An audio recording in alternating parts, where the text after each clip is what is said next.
He watches the video. 3 days later, Ebaugh, I don't recognize anyone in there. I'm sorry, man. I don't recognize anyone. Ebaugh goes, darn. And the detective goes, what else you got? I got this. It's a total S sandwich. It's a BS case. I can't solve it. Blah, blah, blah, blah, blah. I've got nothing. But the other day, the mother even's like, John and Stan and armored car robberies, they may have done it. I don't know. And the detective just looks at Ebaugh and goes, Mike, are you a dumb whatever? What's John and Stanley Winston? They're armored carjackers. They got locked up by the FBI a month ago. Holy cow, he scrambles around, gets their phones, finds out the jail has been calling them. The suspect in the jail was using another person's phone ID out of the jail. You get certain caller IDs, right? The calls are all recorded. But he's using this guy on probation's ID to call out. So the detectives didn't know what he was calling from. And on the call, they get the calls. And on the call, they're discussing how they just killed Nico Mayhew. And so how does that all... Oh, it's great police work. It's whatever. Well, yeah, it's dogged and creative. Hey, I'm going to go find the officer who's the Encyclopedia of Criminals, have him watch this video. Maybe I got lucky. Right. Talking about the case. Serendipity happens. No, it's this. If that meeting doesn't happen, which I am not even really paying attention to, I am right next to them as they're doing it, focus on something else. So I have it all. I know what happened. I know exactly what was in my head. If that doesn't happen, then that murder's never solved. So the next big question is, Del, is there going to be a movie about this?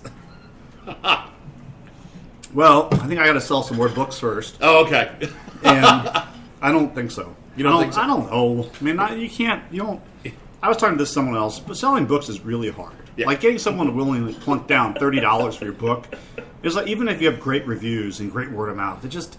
Which this has. It's only one Audible credit. I have your book right here on Amazon. So if you're an Audible subscriber, it's only one Audible credit. One Audible credit, right? So, and the audiobook's actually really good. It's gotten some reviews, good reviews for it. So, first of all, great book. Available at booksellers nationwide. Mm-hmm. Also available on Google Books, iTunes, and Amazon.com. Buy the book. Buy the book. We just did. It's a great read. It is an absolute fantastic read, especially somebody who's been in law enforcement. But Del, we could not have you as a Department of Justice correspondent for the LA Times and not ask you about James Comey's presser this morning. You've been covering DOJ for a long time for both Bloomberg, now the LA Times. The timing on it was absolutely ridiculous. The same day that literally POTUS and Clinton are getting on Air Force One to go to Charlotte. But in your dealings with the FBI and dealings with the director's office, he has pretty much remained politically insular throughout not just this process, but his term as director. Is that something that comes out in this statement today in your coverage of it? Yeah, I just think that I don't think the politics interests him at all. And so if someone's like, it's bad optics to do it today, the only thing that struck me as strange about today, and I would have liked to know, how do you make this determination after only having interviewed the principal person on Saturday? For 3 hours. Yeah, for 3 days ago. So wouldn't you want more time to assess what she said, like in detail? And you already decided this? I mean, I don't know. But, I mean, you have to admit, though, you had 150 full-time equivalent hours on this thing over the course of more than a year investigating this situation. I don't think there were actually that many agents. You don't think so? I think about a dozen. Really? Yeah, a lot of the prevailing rumors were there were dozens and dozens on this thing. I think if you added up, like the one analyst who did this one piece and someone else maybe, but I think there was just a core group of agents who worked it. Really? Mm-hmm. Does this help the Clinton campaign? Does this hurt the Clinton campaign? Well, I think it obviously helps you if you're not charged with a crime. Right. But I think that, he was not pleasant. Like if you watch the statement, he scorned her. It was like he slapped her. He was like, you guys, this is amateur hour. You were really sloppy. And, this was, what was it, careless? Extreme carelessness. Extreme carelessness. And that's like, one, I've never heard a director of FBI ever come out and say, hey, we're going to recommend no one charged. I've never seen that happen before. Two, I've never seen one then slap the person who did it. I think he probably had to, so he didn't look like he was in the bag. But remember, he's a Republican. He served for George Bush as Deputy Attorney General, and he was not afraid to stand up to power when they tried to railroad, the White House tried to railroad the wiretapping thing through. He went to the hospital and said, "No, you can't do this." Right. So I think he's kind of a law and order guy, and I think he doesn't care about the politics. He's like, "I'm going to do this today," and everyone's like, "Okay, do it today." I want to ask a question we asked earlier, and I'd like your take on it. Are the Republicans stepping on it? Because this is a guy who was unanimously confirmed by both Republicans and Democrats, held in high regard by many Republicans on the Hill. Are the Republicans stepping in it by saying that this guy was a political tool by the White House? I haven't seen them say that yet. What I've seen them say is he made a big mistake. We don't understand why he did it. Blah, blah, blah. I didn't see them say he's a political tool. I'm sure some are on Twitter. Right. Or probably emailing me right now in all caps, like, I can't believe you're supportive of all this. Now, I have no opinion. But, I think he doesn't, I also don't think he cares, frankly. He has a 10-year term, and he's the director of the FBI, the best law enforcement agency, arguably, in the country. And he's going to do what he thinks is right. And he's like, If you don't like it, screw it. Right. He's also, legally, every legal expert I talked to, unless there's something that he suppressed, which I cannot imagine him doing, there was no case to be made criminally under the current law as it is now. All these people get so mad about it, but then change the law. Go change the law so you can. But, you have to have intentional and willful. And there's some misdemeanor that maybe she could have slipped under, but, they don't do that. And then they're talking about how Petraeus was not as bad, but Petraeus was given his confidential war diaries to a mistress. Yes, she had top secret clearance. But we all know in top secret, to get classified information, you need two things: top secret or secret clearance for it, and the need to know. Right. And she did not have a need to know that information, and he did it for his own personal benefit, and then he lied about it to the FBI. So if you add up all that, that is a lot worse than Clinton just being exchanging a handful of sloppy. And now, if being sloppy in this way, does that disqualify you for being president of the United States? I don't know. But I'm sure people have opinions on it, right? That's fine. Is it a crime under the statute? If you really, really wanted to finesse it and have this huge outlier case that no one's done, then maybe. Yeah. But I don't know. Fair enough. Again, the book is A Good Month for Murder, out on Amazon.com, Google Books, Apple. Local bookstores everywhere. Get the hard copy. That's where the money's made. Justin just said he'd pay for 100 copies for the first people to email. Thanks, Justin.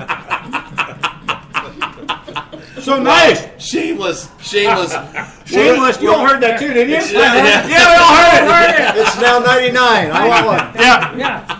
That being said, Del, it is always good. Stay with us while you're finishing up your cigar. We're going to take a quick break. When we're going to come back, we're going to talk about the Sheriff's Star of David when we come back. Trump's little Twitter issue. I want credit for the line. You will get credit for the line, Dan. This is Backroom Politics live from Shelley's Back Room, 1331 F Street, in the heart of our nation's capital, Washington, D.C. We'll be back in 2 minutes. Stay with us.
we're back here live at Shelley's Back Room, 1331 F Street, in the heart of our nation's capital, Washington, D.C. This is the best political talk show you've never heard of. It's Backroom Politics, live on Spreaker.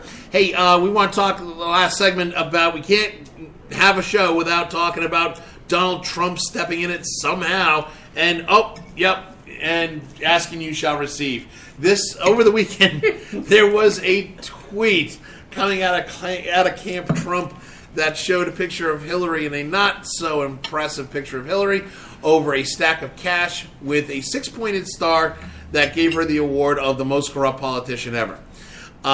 When every Jewish supportive organization, including the president, the head of the Anti-Defamation League in New York, came out and said, yeah, that's anti-Semitic, they bounced back, they took down the tweet, and they put up the most corrupt politician ever, took it out of the 6-pointed Star of David, and put it into a big red circle.